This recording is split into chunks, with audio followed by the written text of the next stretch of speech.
It was meant to be a quiet Sunday morning, the kind where sunlight spills gently across the kitchen floor, and the smell of toast and coffee warms the silence. I had woken up early. Same as always. Moved slowly, carefully, trying not to wake anyone. My knees creaked with each step. But after 72 years of life and a hip surgery that never quite healed right, that's just part of being alive. I set the table, like I used to when George was still with me. Forks here, napkins there. Just a habit now, maybe a way of keeping him close. Leia came down first, still wrapped in her robe, scrolling her phone. She barely looked up when I said good morning. Then came the children, Olivia and Ben, 10 and 7. They smiled. They always did. Sweet and soft. They sat in their usual spots. Then, him. Derek. 6'2". Broad shoulders. That expression like stone. He poured his coffee. Didn't look at me. Sat down. Started eating like I wasn't there. I stayed at the far corner. Small plate. Bit of scrambled egg. One slice of toast. I never asked for more. Morning. Derek. I said, gently. He didn't respond. The silence thickened. Leia pretended not to notice. The kids whispered about a video game. I reached for my tea. Hands shaking just a bit. Then his chair scraped back across the floor. You know what, I'm sick of this. His voice sliced through everything. You eat, but you don't help. He turned to me.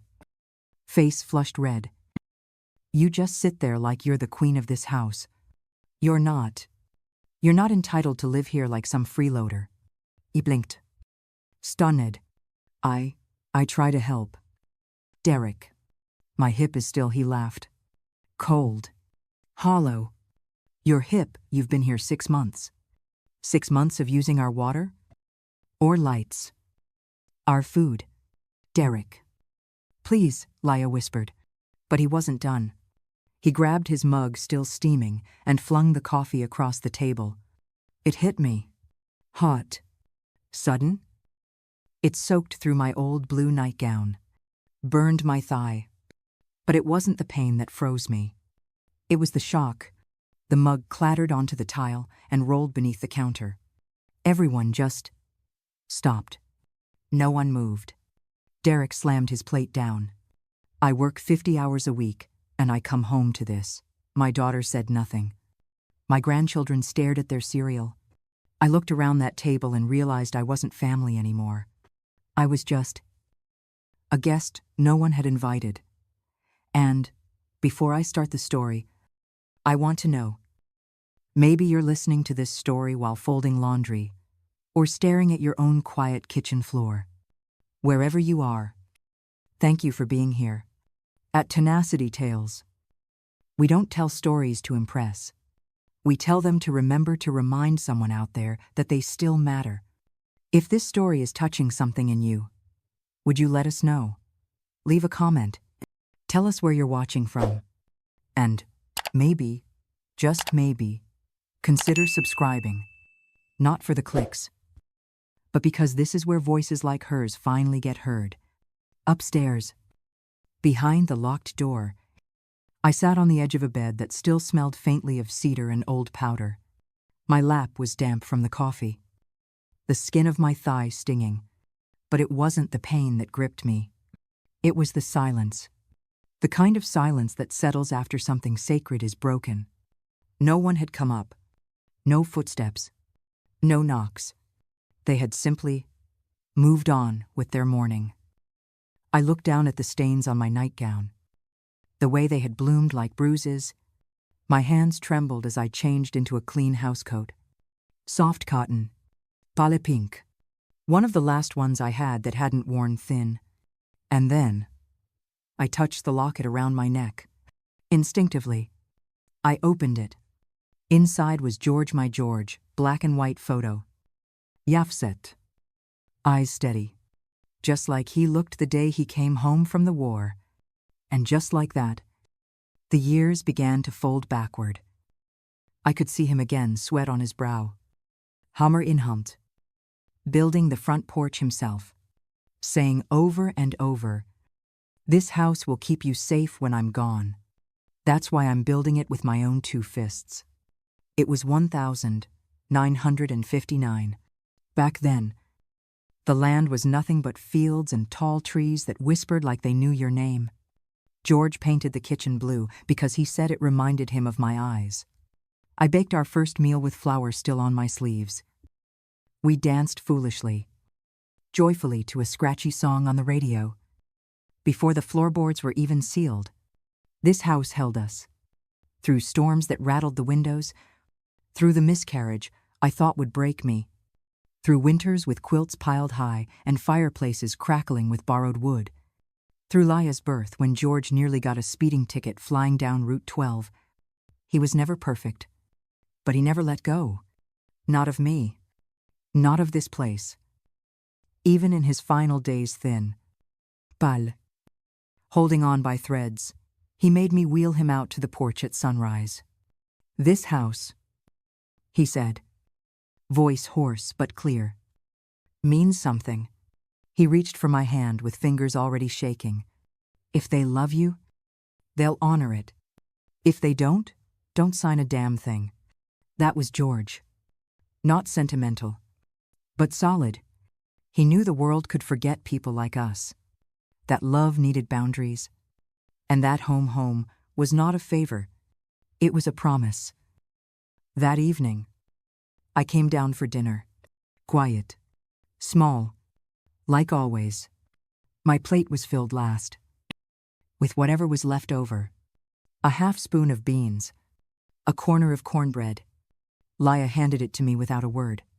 No eye contact. Just movement. The kids chattered about their school day. Derek scrolled his phone between bites.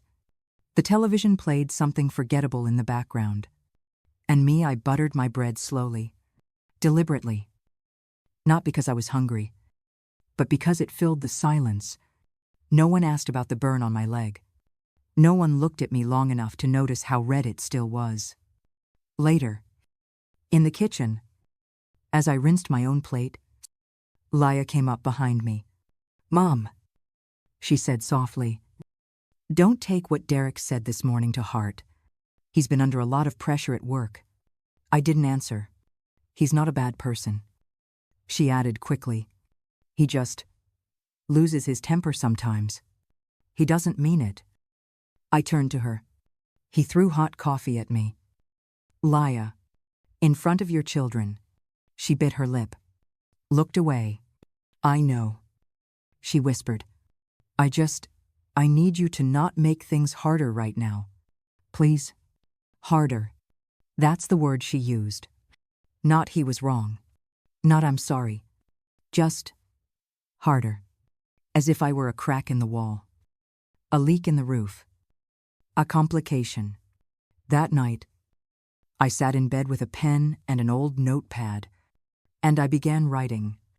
Not for revenge, but because I needed proof. The 18th of January. You just sit and watch television. Even the dog fetches. The 5th of February. Threw my medication box into the drawer. Keep your pills out of my kitchen. The 12th of March. Are you hanging laundry in my dining room now? Little lines. Little cuts. But I wrote them all down. I slid the notebook under my pillow. The silence had tried to erase me. So I began writing myself back into the world. I started noticing things I hadn't let myself see before. The way Derek tossed his work boots into the hallway like the floor owed him gratitude. The way Laya flinched when he raised his voice even when he wasn't yelling at her. The kids moved around me like I was a chair or a curtain. Sometimes Olivia would smile. Sometimes Ben would whisper, "Night, night, Grandma." But even they were learning to look through me. I didn't blame them. Not really. You can't teach children to see ghosts when the adults in the house pretend those ghosts aren't real. One night, I walked past the garage and heard Derek's voice. He was on the phone, laughing. "Nahmen," he said. "It's like living with a damn ghost." She just floats around the house. Eats our food. Says, thank you like she's royalty. Doesn't do a damn thing. Claims her hip hurts. Hell. I'd rather clean a dog kennel than live with this woman. There was laughter on the other end. Derek laughed too. And I turned, walked back to my room. No anger. No tears. Just cold. Like someone had cracked the window and left it open all night. That night, I didn't write anything in the notebook. Didn't move. Just stared at the ceiling. I kept hearing it. Like a ghost. Less than real. Less than human. Less than a dog. And for the first time in my life, I wondered if they'd even remember me if I died tomorrow. Not as a mother. Not as a grandmother. Just the old lady in the corner chair. That was the night I stopped waiting for someone to save me. Because I finally understood I was already gone in their eyes. The next morning, I woke up before the sun. The whole house still slept, Derek snoring through the wall. Leah curled up in silence. But something in me had shifted.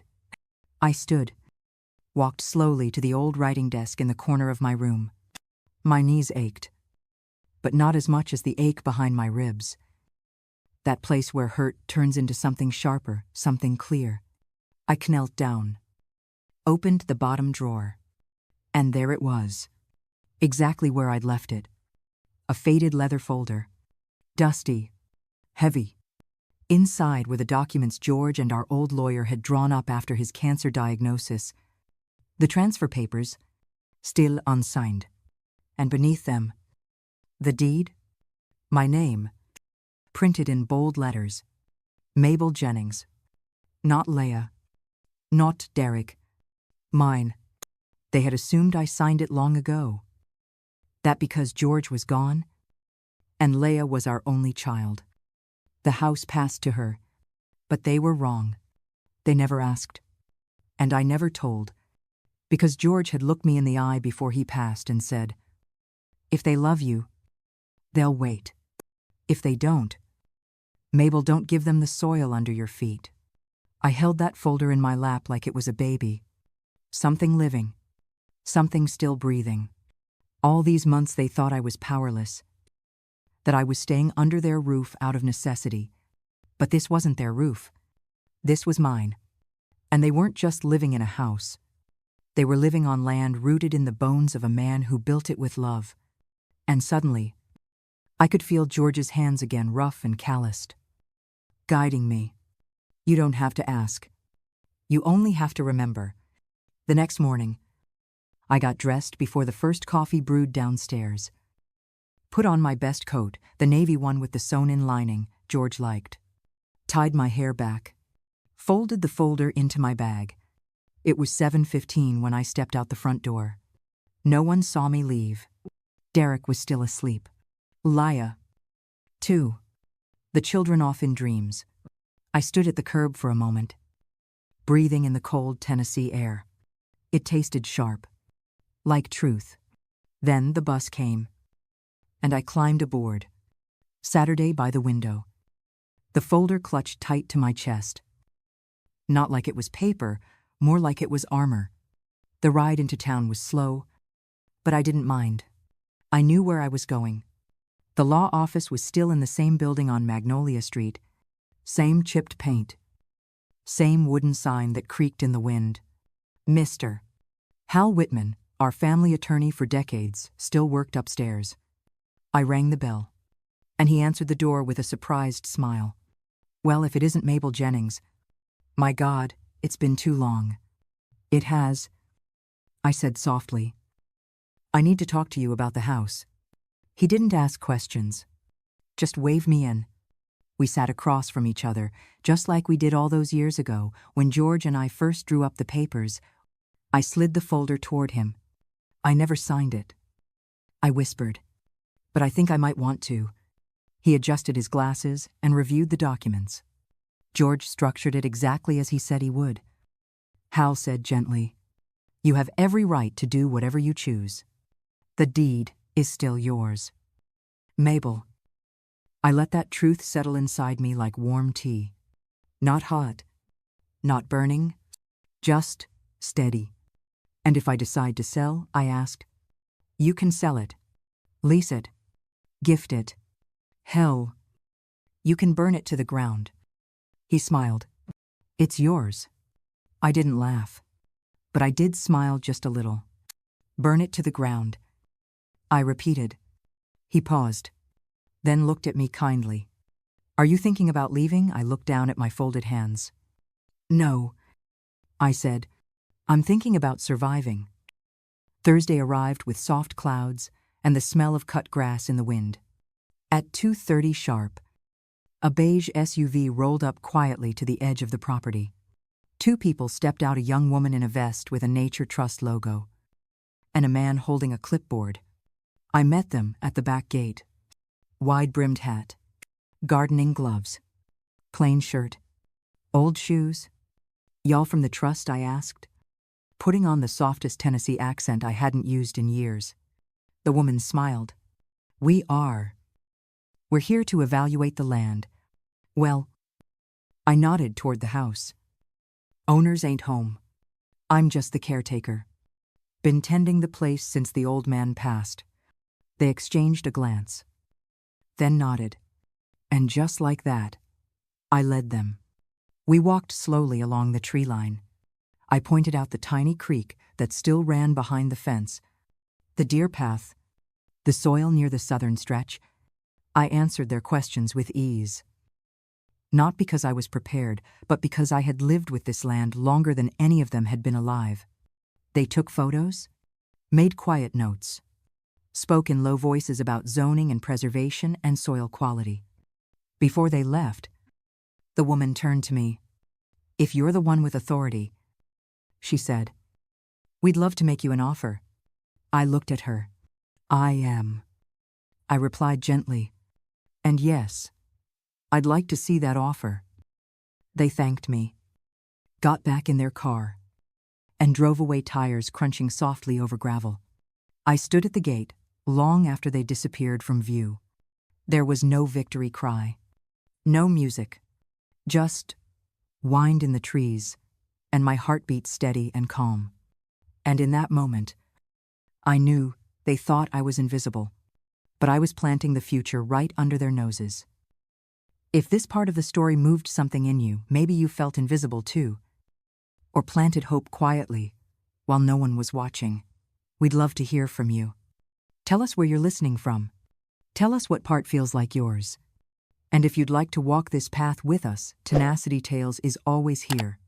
Just hit subscribe, gently, like you're tapping someone's hand to say, I hear you too. And now, let's continue with this emotional story. The email came the very next day. Subject line, intent to purchase, Tennessee Land and Conservation Trust. I opened it with fingers steadier than I expected. Inside, an offer. Fair. Generous. Even. Enough for me to begin again. Enough to make sure Derek and Laya would never own an inch of the ground they walked on. I printed the document. Saturday at George's old desk. The same desk where I used to write birthday cards. The same one where I once signed his hospice papers. And now, I placed this offer down, laid it flat, smoothed the edges, took the pen. My hand hovered for a second, not from doubt, but reverence. Then I signed. Mabel Jennings. Simple. Final. No ceremony. No applause. Just the quiet click of the pen cap, and my breath steadying. I sealed the signed document in an envelope, wrote the date for notarization, and tucked it into the same drawer where I kept George's flag and our wedding bands. The deal wasn't finished yet, but I was. Not broken, not bitter, just done. That night, I began folding clothes, not in a rush, not in panic, just slowly, one piece at a time. A nightgown, my soft pink housecoat, the scarf Olivia once gave me on Mother's Day. Even though she forgot the next year, I took down the framed photo of George from the dresser, held it, ran my thumb gently over the glass, put it in the bag, then the locket, my notebook, the small leather folder with the deed, 2 scarves, my arthritis cream, a jar of peppermint candies I hadn't shared with anyone in months. I filled a single suitcase. Nothing fancy, just what mattered, just what was mine. It wasn't sadness I felt. Not really. It was something closer to peace. The kind that comes when you finally stop begging to be seen. I zipped the suitcase and placed it near the door.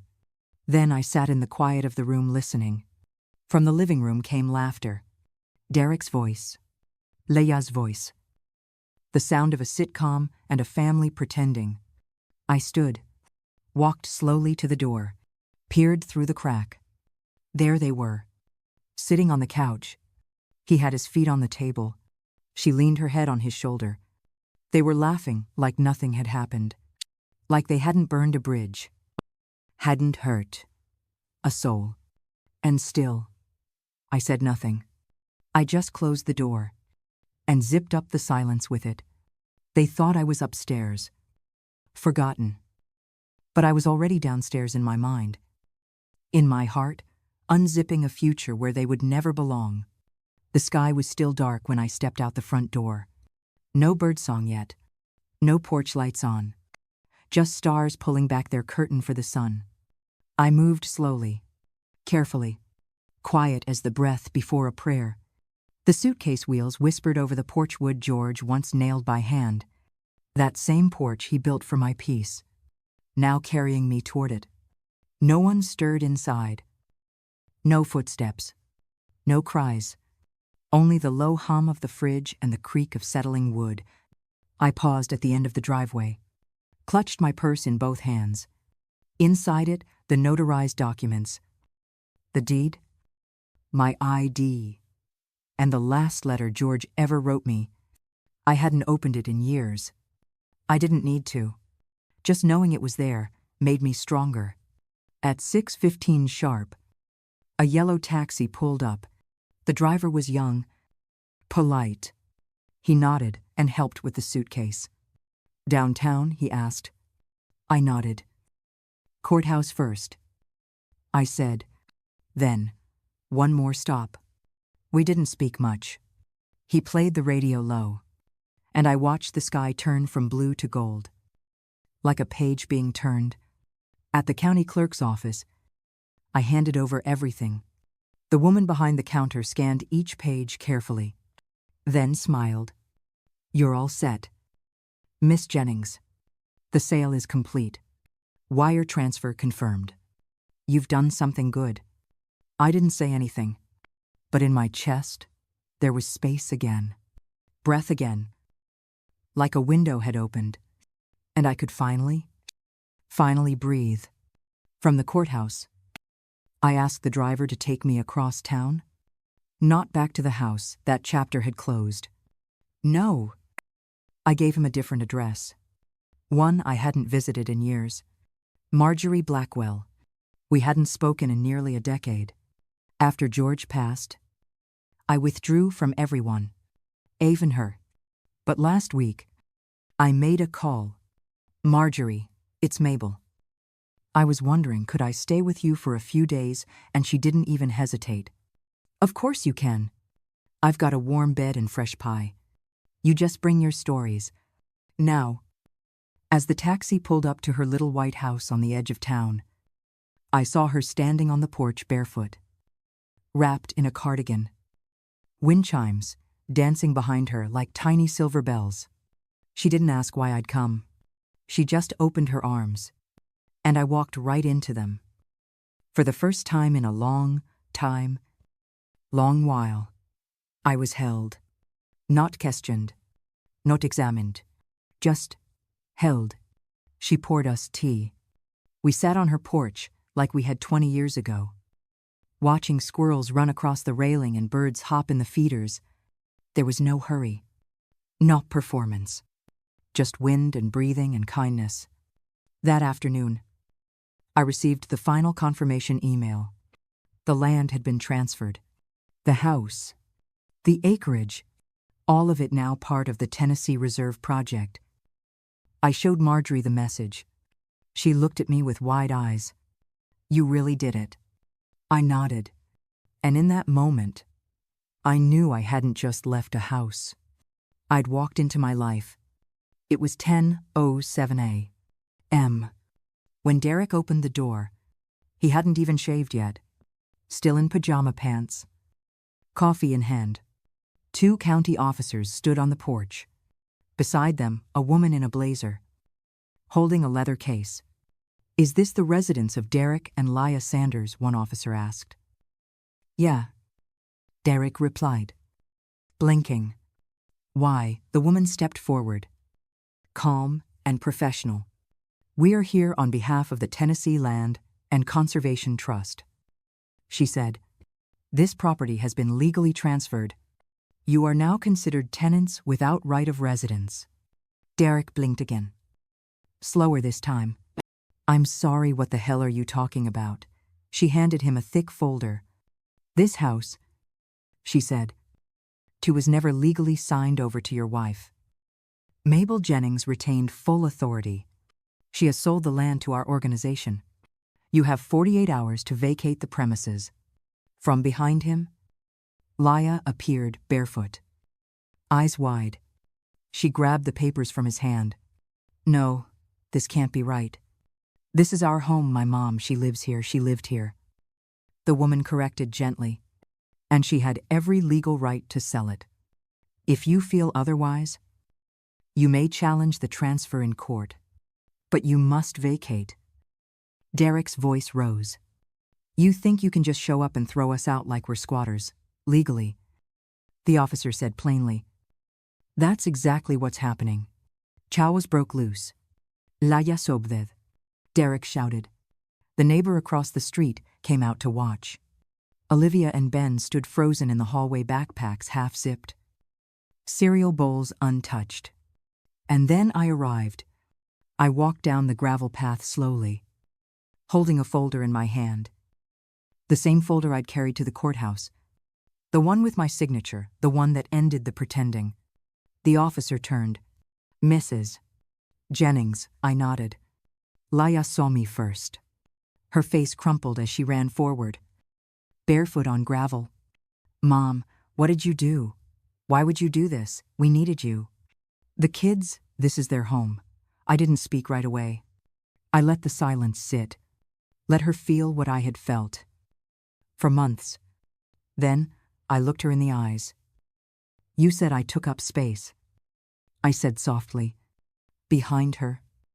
Derek stormed toward me, fists clenched. Red in the face. You had no right, he shouted. This was my home too, I turned to him. Your home, I asked. You threw coffee at me. You laughed at me behind my back. You let your children see you treat me like I was less than furniture. His mouth opened. I raised my hand. No. You said I didn't belong. You said I was a burden. You made me feel like a ghost in my own house. I took a step closer, held out the deed, the original. Signed and sealed. I was never in the way. Derek. I was the foundation. I built this life. I built this house. And now I'm building something else. Then I looked back at my daughter. I didn't stop being your mother, just because I grew old. But you stopped seeing me as one. Her lips trembled. Eyes filled. But she said nothing. And so I finished. I didn't take up space. I was the space. And now this space is no longer yours. I turned and walked away. The wind was light against my back. And for the first time in years, I didn't feel small. I didn't look back. As I walked away from the house, the wind picked up gently, not harsh, not cold, just cleansing. I didn't hear Leah call after me. She didn't. I didn't hear Derek yell another word. He didn't. I walked past the porch George built, past the kitchen window where I used to peel apples for Olivia, past the oak tree where we once hung tire swings. Every step felt like peeling off an old layer of skin. And when I reached the edge of the property, I turned to look back. Not at the people. At the land. The sky above it was so blue it almost made my eyes ache. The grass still shimmered with dew. It was still beautiful. Even after everything. Especially after everything. I wasn't angry. I wasn't even triumphant. I was light. That night, back at Marjorie's, I sat on her porch with a cup of tea. The wind chimes sang above me like old friends returning. She didn't ask what happened. She just handed me a blanket and let me sit in the silence. And in that stillness, I felt something I hadn't felt in months. I existed, not as a shadow, not as a burden, but as someone whole, no longer a ghost. The sun spilled into the lawyer's office like honey, warm, still, full of quiet weight. I sat across from Mr. Wittmann again. This time, with nothing left to fear, he slid the final document into a folder. Everything looks good. Mabel, he said gently, the funds have cleared. You're officially free. I smiled small, but real. Freedom. Not the loud kind. Not fireworks or fanfare, but the kind that fills your lungs slowly, like the first deep breath after holding it in for too long. He leaned forward. So, what comes next? I hesitated. Then reached into my purse and pulled out a folded napkin. It had a name scribbled on it. In my shaky handwriting. 4 words. Make a better elder life. He looked at it, raised an eyebrow. That's what I want to do. I said, voice steady now. I want to help people like me. The ones who got pushed aside, forgotten in their own homes, made to feel invisible. He nodded. Thoughtful. A nonprofit, yes. I said, and I already have the name. I turned the napkin around. Mabel. Make. And so. Better. Elder. Life. He chuckled. That's clever. I looked down at the paper, the name that was once just mine. Now a banner for something bigger. Not revenge. Not pity. But purpose. This wasn't about the past anymore. It was about making sure no one else would ever feel like I did, trapped, unseen, and unloved under their own roof. That afternoon, we began the paperwork. Not to transfer land this time, but to plant something new, something with my name on it. And with hope stitched into every letter. The church basement smelled faintly of coffee and old hymn books. I stood in front of them, maybe 30 people, all silver-haired, soft-spoken, some with walkers, others with canes, and eyes that had seen too much silence. I didn't have a speech, just a story. My voice trembled at first, but then I let it spill, like water that had been held in too long. I told them about the toast and tea, about Derek's voice rising like thunder across the breakfast table, about the coffee that seared not just my skin, but my dignity. I told them how I had become a piece of furniture in my own home, invisible, muted, erased. But then I paused and looked around. I'm not telling this to be pitied. I said, I'm telling this so no one else feels alone in it. Silence followed, but it wasn't the kind I had known in that house. It was the silence of people breathing deep, recognizing themselves in my cracks. Then someone clapped. Then another. And another. One woman stood up slowly, tears in her eyes. That's my life too, she whispered. And just like that, I was no longer the only voice in the room. And, where are you listening from tonight? A quiet room, a long ride, or maybe just in between the noise of an ordinary day? Did Mabel's story remind you of someone? Or perhaps a part of yourself? If it did, leave a comment, just a few words. Here at Tenacity Tales, every story is shared, so none of us have to carry silence alone. And if you'd like to hear more stories like this one, You can quietly subscribe. No pressure, just a gentle invitation to come back, week after week, to sit with something real. In the next part, Mabel's voice will go further than she ever imagined. We'll be right here, waiting to walk that road with her and with you. It started with a phone call. I was in Marjorie's kitchen, slicing a warm peach pie we'd baked that morning. The smell of cinnamon still clung to my fingers when her old landline rang its shrill tone, cutting gently through the soft hum of the radio. Marjorie picked it up, then turned toward me with wide eyes. "It's for you?" she whispered, covering the mouthpiece. A local news station. My heart skipped. Not in excitement, in hesitation. "Me," she nodded, handing me the receiver. "Miss Mabel." A young voice came through, warm and careful. "I'm Sarah. I work with WTNK, the local station in town. We came across a video clip of your talk at the Unitarian Church and, well, it's been shared. A lot." I felt my stomach tighten. "What kind of shared?" "Well," she said, almost laughing. "It's gone viral. Over 70,000 views in 2 days. People are commenting things like, 'She reminds me of my grandmother,' or 'I thought I was alone until now.'" I leaned against the kitchen wall, steadying myself. "Why are you calling me? We'd love to interview you. Just a quiet piece. Film it at your pace. At your place? No pressure. We just think people need to hear your story." I didn't answer right away. The last time someone had recorded me without asking, it had been from the corner of a room, my face barely visible, my voice cracking with old pain. But this time, I would know the camera was there. I would be choosing. "All right," I said softly, "but I want it filmed here, on Marjorie's porch. No studio, no lights, just wind, trees, and a little cup of tea." She paused. "That sounds perfect."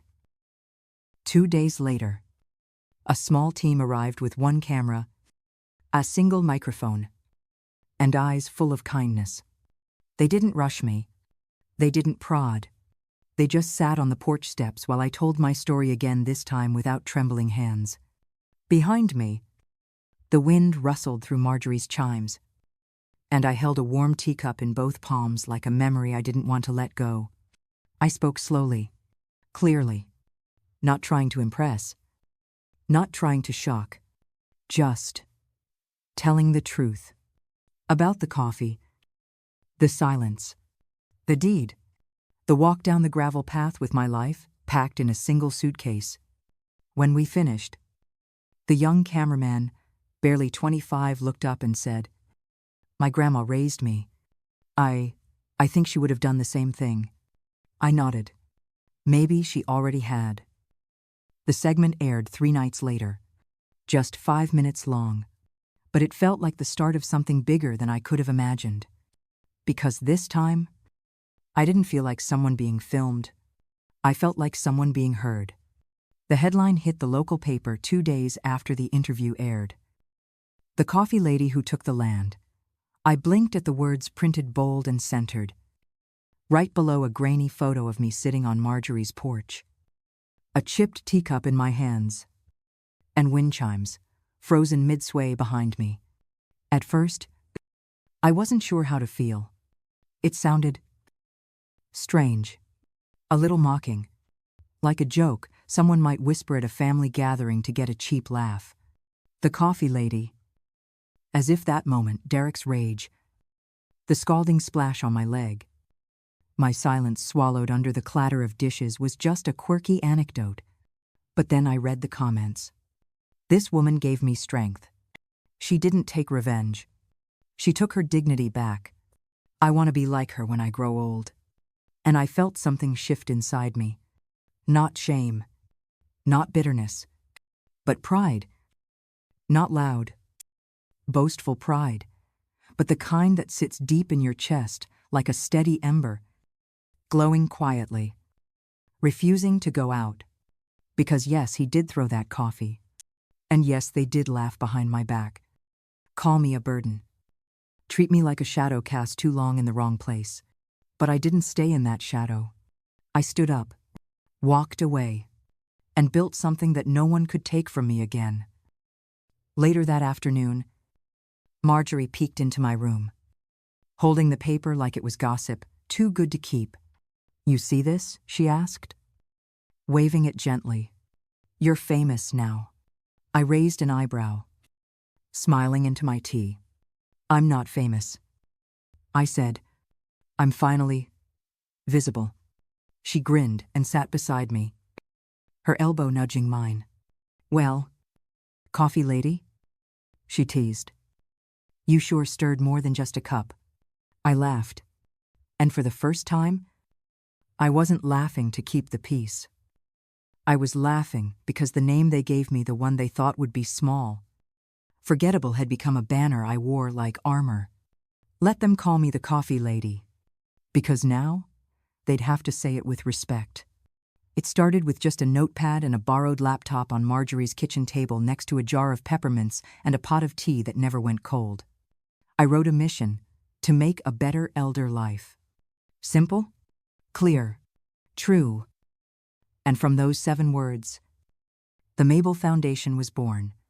At first, it was just me and Marjorie making phone calls from her landline, sending handwritten letters to churches, to senior centers, to anyone who might let us speak. Then Darius came, a college intern, barely 21. But with eyes full of spark and something rare in the young, he listened. He built us a website in 3 days, taught us how to send newsletters, how to record video updates, how to post on something called Instagram, though I still call it the photo board. And then the stories began to pour in. A woman from Mississippi wrote, "My son moved me into his garage. He says the dogs need the house more than I do." A veteran from Ohio, "My daughter took my pension. Said I owed her for raising her kids." A widow in Nevada, "I haven't spoken to anyone in 3 weeks. I leave the radio on just to pretend." I read every word, cried more than I admitted. And we wrote back, to each and every one. Sometimes with legal advice, sometimes with a grocery delivery, sometimes with nothing more than a letter that said, "You matter. We hear you. You are not alone." We started organizing small care packages wrapped in reused ribbons, monthly calls just to check in, workshops at community halls on things no one ever taught us: property rights, inheritance laws, how to protect what's yours. And people came, some in walkers, some brought their adult children. One man came in silence and left in tears. They weren't there for handouts. They came to be seen, to speak, to belong. That was when I understood they didn't just need help. They needed dignity. 1 year later, 12 months since I stepped out of that house with only a suitcase, Aviv, and a memory of being called a burden. The sky that morning was bright and open, the kind of blue that George used to say only Tennessee knows how to paint. It was the 1-year anniversary of the Mabel Foundation, and we held it right there on the very land where my house once stood. Not in spite of what happened there, but because of it. The field was quiet at first. Then came folding chairs, a string of paper lanterns, a table with lemonade and cookies baked by Marjorie, who insisted on sneaking extra sugar into the batch. People began to arrive. Women in wide-brimmed hats, men in clean old suits, children holding the hands of their grandparents. Some came by car, some by bus. One man rode a bicycle 20 miles just to sit in the back row. There was no banner, no stage, just an oak tree, the one George and I planted decades ago, now taller than I ever remembered. And beneath it, a bronze plaque had been installed. When it was time, I stepped forward, not as a victim, not as someone trying to explain herself, but simply as Mabel. I looked at that plaque, its words carved clean in honor of Mabel Jennings. She took up space and gave it back. A guardian of dignity.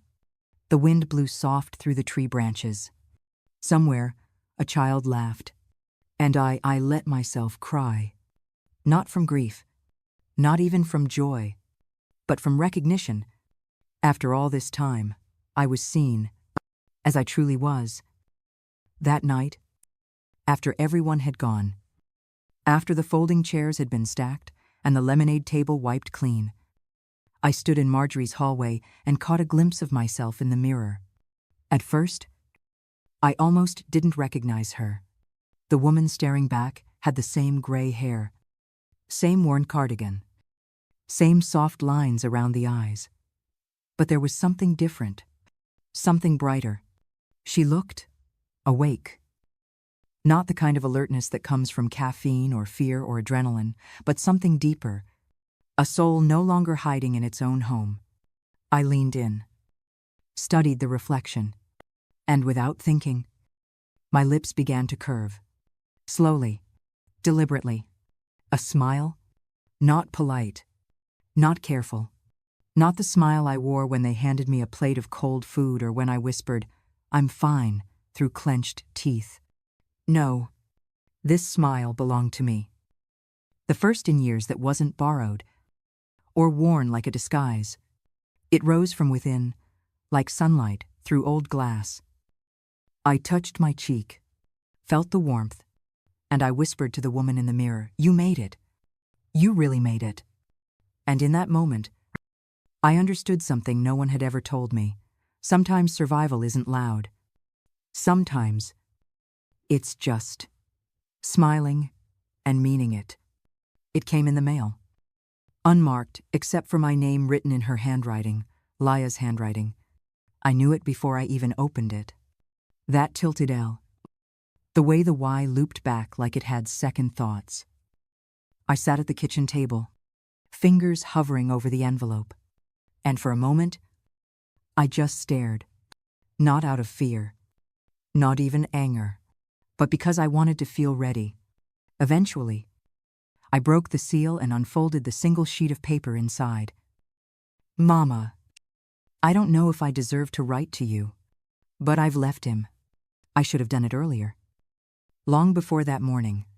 I'm sorry I didn't protect you. I'm sorry I let my silence become part of the harm. The kids ask about you every day. They miss you. I miss you, too. I hope you're okay. I hope you can forgive me. Love. Laya." My eyes lingered on the last sentence. "I hope you can forgive me." I folded the letter slowly, carefully, as though it might dissolve if touched too quickly. Then I placed it gently into the drawer beside my bed. I did forgive her, but I didn't write back. Not because I hated her, not because I wanted her to suffer, but because forgiveness doesn't always come with a return ticket. Sometimes it's a quiet ending, a final kindness to both sides. I wished her peace, with all my heart, but I had already chosen mine. My new home was nothing grand. A small white house with green shutters at the edge of a pine forest. The kind of place you'd miss if you blinked while driving by. But to me, it was the first place in years that felt like it belonged only to me. The mornings came slowly there. Birdsong instead of voices. Steam rising from a mug of tea instead of tension in the air. I'd sit on the porch, wrapped in my old shawl, to rocking gently as squirrels chased each other across the roofline. No one yelled. No one asked me to move my cardigan off the chair. No one scowled at the sound of my footsteps. Peace had texture. It had weight. It had silence. The kind that heals. People began to come. Not many. Just one here. Two there. Mostly women. Some older than me. Some much younger. All carrying something heavy they hadn't spoken aloud. They'd knock gently. Sometimes they said they'd seen me in the news. Sometimes they didn't say much at all. They sat beside me with their tea, watching the wind move through the trees, and then quietly, like rain dripping from a roof, They told me their stories. A woman whose son took her pension. Another whose daughter hadn't called in 5 years. A quiet man who whispered, "I thought I was the only one." I listened. That's all. Just listened.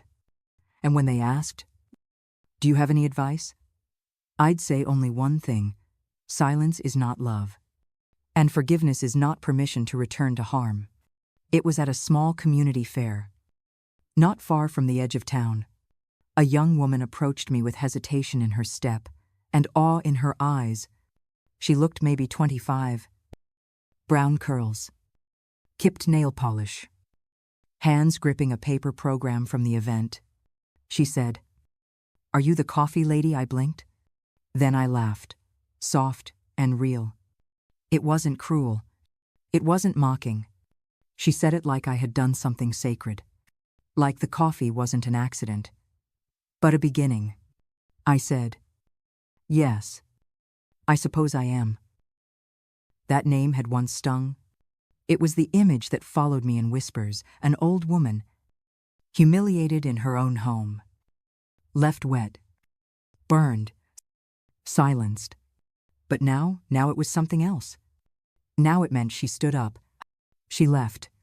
She chose something better. It meant reclaiming the thing that was meant to shame me and turning it into a banner. Not of revenge, but of rebirth. I saw the way people responded when they heard it. They smiled. They nodded. They leaned in closer. The image of a coffee cup no longer made me shrink. It made me rise. It became a reminder, sometimes. All it takes is one cup to tip over for the whole table to be reset. Each night, before turning off the lamp, I still whisper to the photograph of George on my nightstand. I didn't sign it. And I didn't become a shadow. That ritual quiet. Private wasn't a declaration. It was a remembering that I didn't vanish. That even when they tried to erase me with silence, I wrote myself back into the story. That I didn't leave this world as a footnote in someone else's chapter. I closed my own book on my own terms. Some people think power is loud. A slamming door. A shouted insult. A raised fist. But I've learned that real power sometimes sounds like a soft breath at dawn. A cup of tea poured for yourself. A suitcase zipped shut with steady hands. I am not angry anymore. I am not bitter. I am simply free. The past does not vanish, but it no longer cages me. George once told me, "Build something they can't tear down." I thought he meant the porch, the house, the land. But now I know he meant this. The way I rose. The way I stayed kind. The way I said no more. And still loved. Each day now ends with peace. Not the fragile kind, but the kind you earn after the storm has passed and the walls still stand. I'm no longer someone who stayed quiet to be kept. I am someone who speaks so others might remember their worth. This was not revenge. It was remembrance. Not punishment, but protection. Not an ending, but the beginning of the rest of me. If you're still here, thank you. Not just for listening to a story, but for witnessing a life. I am Mabel. I didn't sign the paper. I didn't stay silent. And I hope you won't either. If this story moved something inside you, leave a comment. Just a few words to say I'm here too. Because here at Tenacity Tales, we hold space for stories that often go unheard. And if you'd like to walk with us again, you can quietly subscribe. We'll be here each week with another voice, another truth, another heart. You're still here. That matters more than you know. See you again, under the quiet shade of a story yet to be told.